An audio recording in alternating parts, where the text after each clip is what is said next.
Okay, I just want to show you a bowl that under the sunlight, and you can see how bright the red color is, and also the cheddar texture.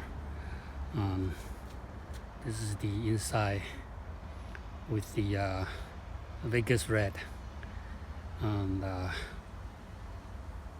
different color on the outside, and with the cheddar with red iron oxide, red iron stand on the cherry mark.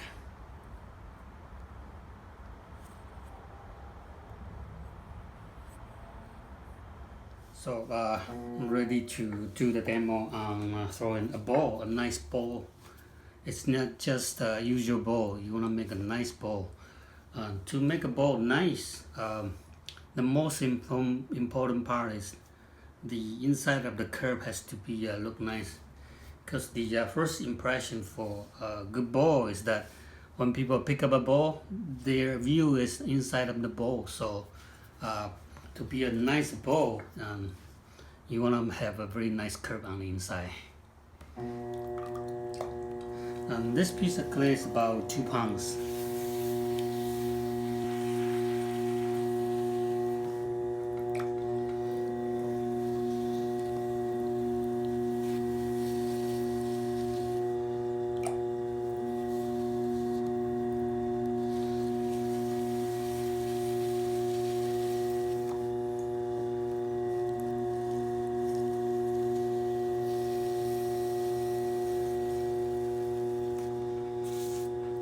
Okay, it's centered, so I'm ready to open the hole.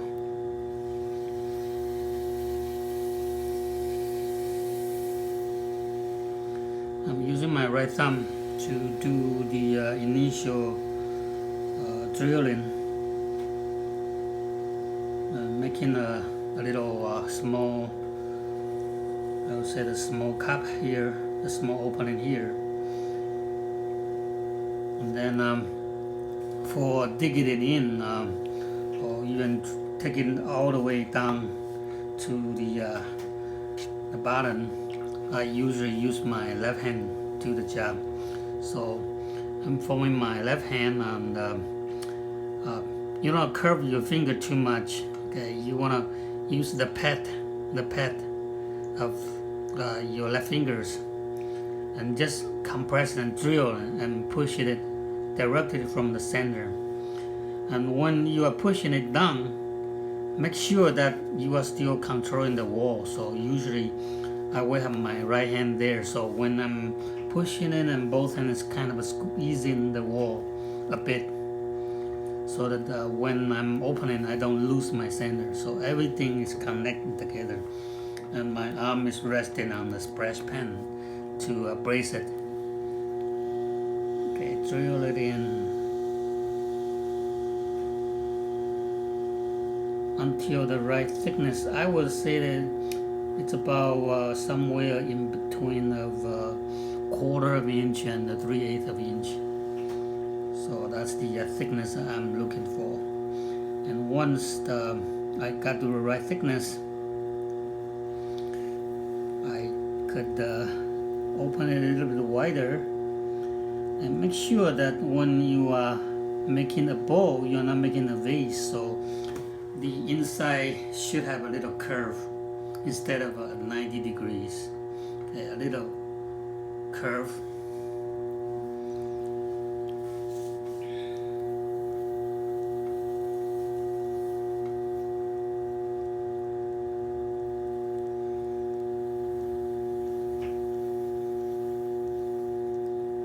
And go back and forth to compress more on the bottom. And since I'm making a noodle bowl, I don't need to have a so wide of the foot. So I'm going to get used all of my clay. So I am actually bringing the foot. I'm squeezing it in so that my foot will be a little bit narrower. So I get to squeeze the clay up so I can bring the clay, more clay up.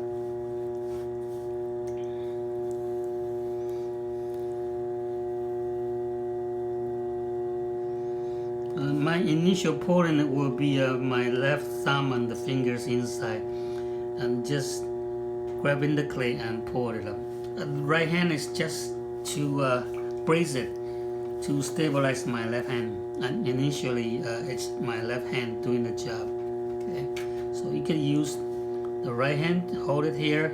I want to show you, so I'm going to use my right thumb to stabilize my left thumb. So this is my initial pouring,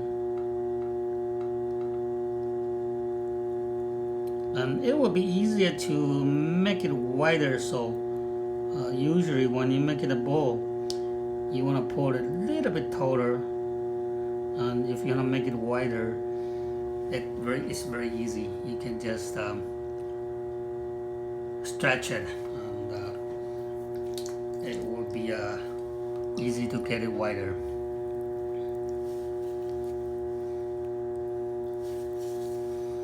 So I wanna, before my next move, I wanna make sure that the wall is slippery enough everywhere. So I tend to bring the slip from here and from my fingertip and just coat it everywhere.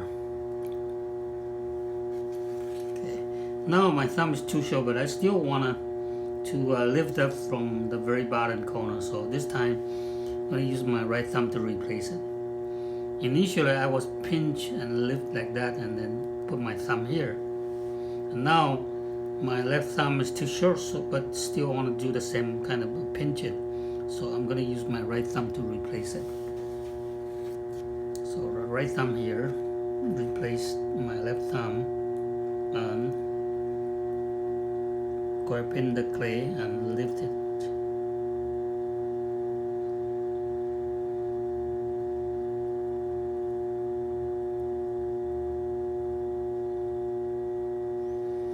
And slowly let go. When you come to the top, make sure you release your hand slowly. Right? So my base is good. And now all I want to do is just stretch a little bit. Stretch. And pull a little bit and stretch a little bit. But before I do that, I still want to be lubricate.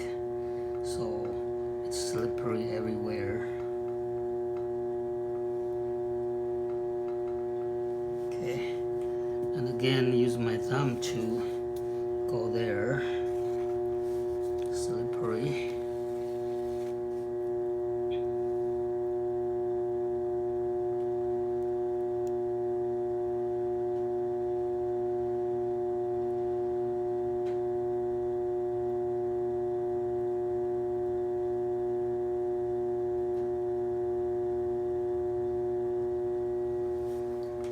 So in the meantime, I just pour a little bit, but I kind of stretch a little bit wider. And keep on going back here, using my left hand. The outside hand is just guiding it. It's kind of like a rib. Okay, the right finger is like a rib, and the inside hand is kind of pushing. Okay, pushing out, stretch it out. And in the meantime, make sure the shape is nice and smooth, nicely curved.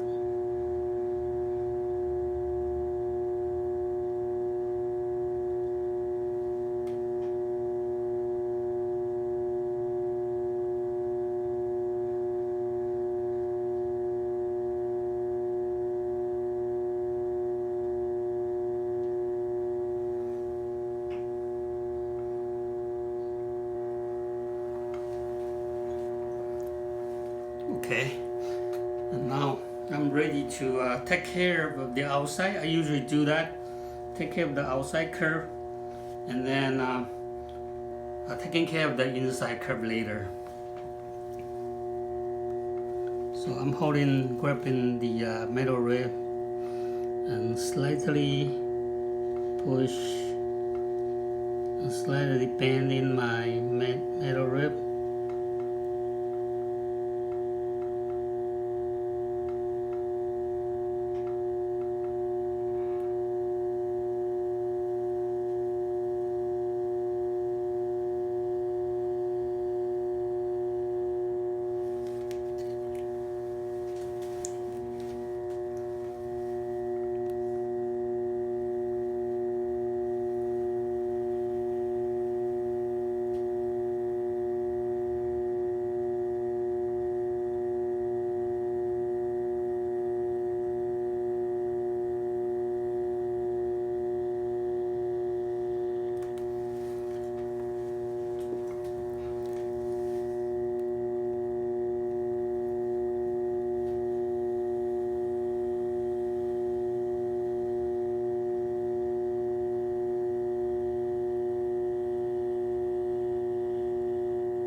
outside shape. And now the inside, there's a little bit uneven. I don't know, you won't be able to see it, but there's a little, especially the center point that is a little bit uneven. And I wanted to compress that part to make it nicely curved on the inside, especially the inside. So I have a couple ribs that I designed, and so here is the ribs that I want to show you. I have three different sizes. Okay, for smaller bowl you can use, this is 3-inch wooden rib, 3 inches. This is 4 inches and this is 5 inches. So depending on the size, and the size of the bowl like this, this is about I would say about 5-6 inch size, the diameter. So I will just use the 4 inches of the wooden rib to compress the inside part. If you're making a large bowl or maybe a larger platter, you can use the 5 inches one. And if you want to make the smaller bowl, then you can use the 3 inches. So this is the rib. And basically I'm going to use this part here to compress the inside. That good design for this kind of rib is that it's not like you can use a CD player, the CD, but the edge is so sharp, so it's easy to gouge in if you cross over the center point. And the special design for this kind of rib is that there's a curve here, so once you cross over the center, you will still be fine. So that's the special design. And then also the 3 holes here for fingers, so it's easy to hold on to it without slip of fingers. Okay, so that's the design for this kind of a rib. Just hold it, and without holding on the outside, I'm just using this to compress on the center and make sure that center is nicely curved.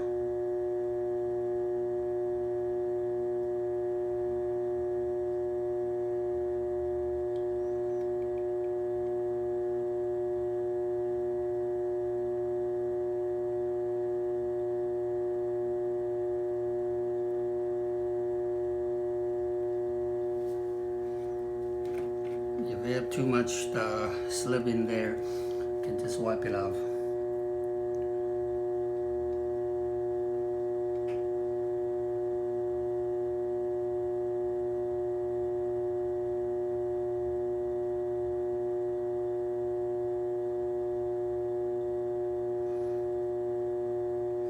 You can apply more pressure on the center point, but once you move on to the wall, just very light. You don't need to push too hard on the side of the wall. Just very lightly you move up. Just stretch out a little bit.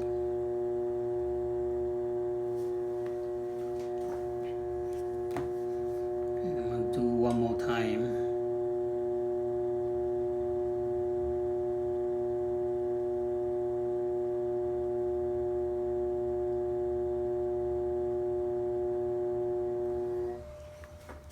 Okay. You can either use a sponge or a metal rib to smooth the inside. I don't like the mark of my wooden rib. There's still a little bit texture. Or use the sponge. You got a lot of lines there. I don't usually like that. So if you don't like the mark making by the wooden rib or the sponge, you can use a metal rib. But just lightly, you bend it, and then you will be able to just smooth.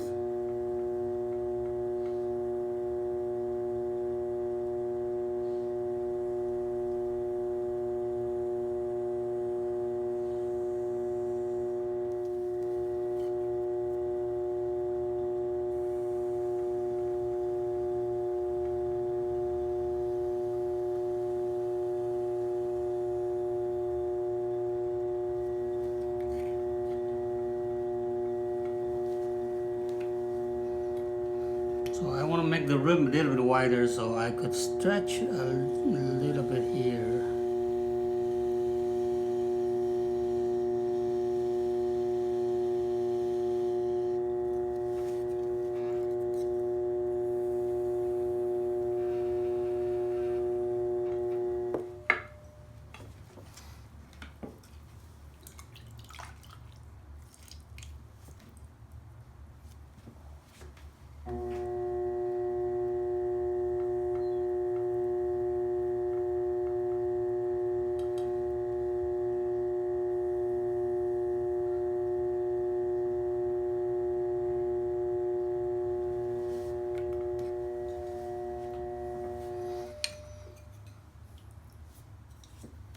Okay, after that, just trim the little bit clay off the foot.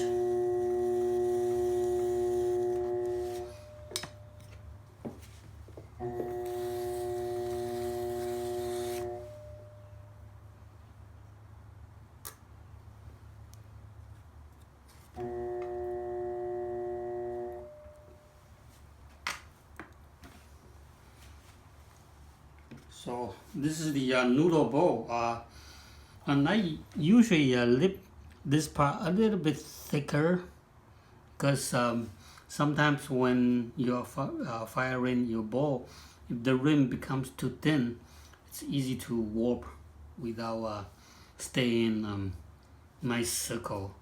It might become oval.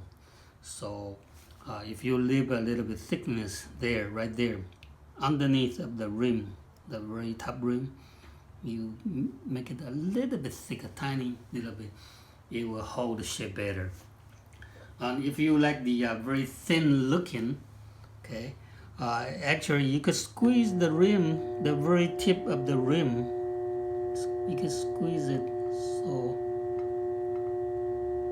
visually it becomes thinner, but you still hold a bit of a thickness there, okay, right here.